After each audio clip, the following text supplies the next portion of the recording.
Direct News TV. June 2, 2024. How Israel's raids on Jenin only fuel Palestinian resistance. On May 21, Amr Musera went out to report on Israel's raid on the Jenin refugee camp in the Israeli-occupied West Bank. The 25-year-old videographer was working with 3 Palestinian colleagues, all visibly identified as press. The Israeli army fired at them. Musera was shot in the back as his colleagues hit the ground to take cover. When the soldiers stopped shooting, Musera was rushed to the nearest hospital. "I thought I was going to die," Musera told Al Jazeera over the phone from his home where he is recovering from his wounds. Musera said Israel routinely shoots at journalists across the West Bank.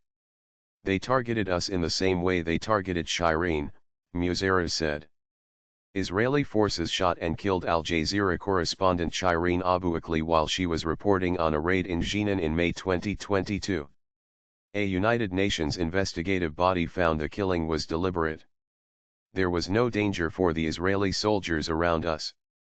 There were no resistance fighters. They just shot at us." Patterns of violence.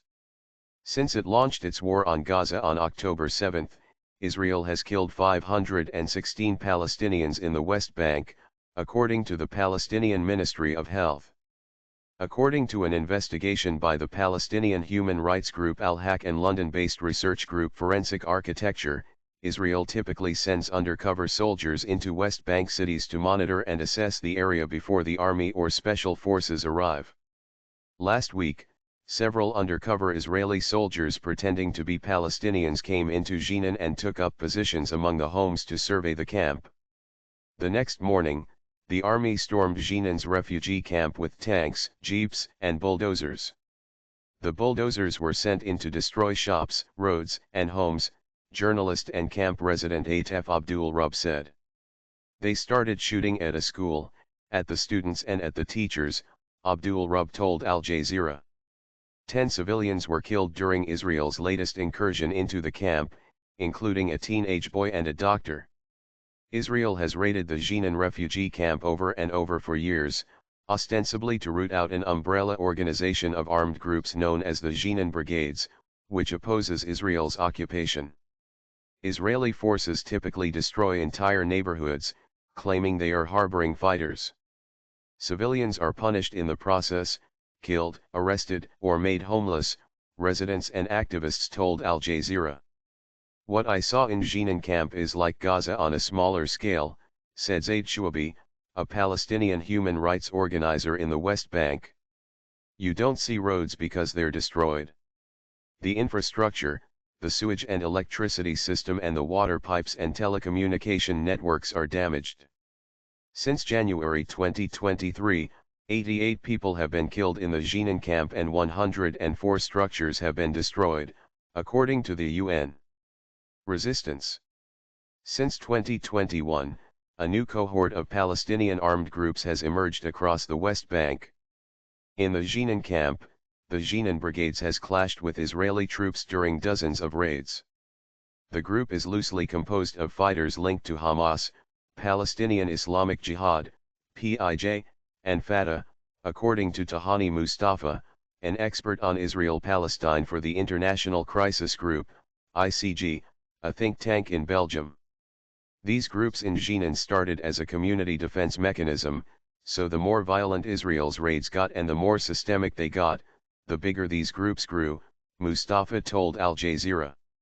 She said the young men who join these groups are reacting to Israel's deepening occupation and are disillusioned with the Palestinian Authority, PA, which administers the occupied West Bank and is viewed as an Israeli auxiliary by many Palestinians. The PA has engaged in security cooperation with Israel as part of the 1993 Oslo Accords, which it was born out of. Some senior Fatah officials in the PA back and finance some Fatah factions in the Jenin Brigades to increase their leverage in any future power struggle to control the PA, Mustafa added. The ICG has long warned of a violent succession struggle in the PA when President Mohammed Abbas, 88, steps aside or dies. Mustafa said others in the Jenin Brigades are also part of the PA security forces, which give them a monthly salary.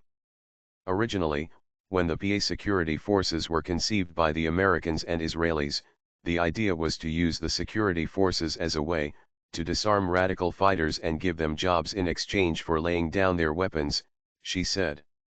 Now, obviously in the context of the occupation, that isn't going to work. A lot of these guys have jobs, a monthly salary, but still engage in resistance. Die with pride. Some young men join armed groups to receive a salary. The PIJ pays its members from $1,000 to $3,000 a month, Mustafa said. The financial incentives have drawn young men from outside the camp. What we have seen since last July is that a lot of these guys are coming from other localities, which then creates a contentious relationship because it is one thing if you are a civilian dying for the actions of your brother or son. It's another when you don't know who these guys are, she told Al Jazeera. Shuabi said Israel punishes civilians in the camp in the hope that they will turn against the resistance fighters. He explained that, in particular, Israel intentionally destroys neighborhoods, roads, and homes as part of a broader strategy to displace Palestinians from the Jenin camp gradually. In July, a substantial Israeli operation against the camp led to the displacement of 3,000 people, according to the UN. Those who stayed in the camp faced an acute lack of services after Israel deliberately destroyed water pumps and electricity grids. Shuabi believes that Israel's strategy is backfiring. More young Palestinians are joining resistance groups to avenge loved ones or to defend their families and communities from Israel's raids, he said. Families of martyrs, even if they are feeling pain, understand why their brothers or sons or other family members are getting involved in the resistance, he told Al Jazeera. Even if they're not a member of the resistance, they're being targeted. They figure that they might as well die with pride by being a member of the resistance. My name is Kingsley. Please like, share, subscribe and hit that notification bell so you can be the first to be notified whenever we post. You won't regret it.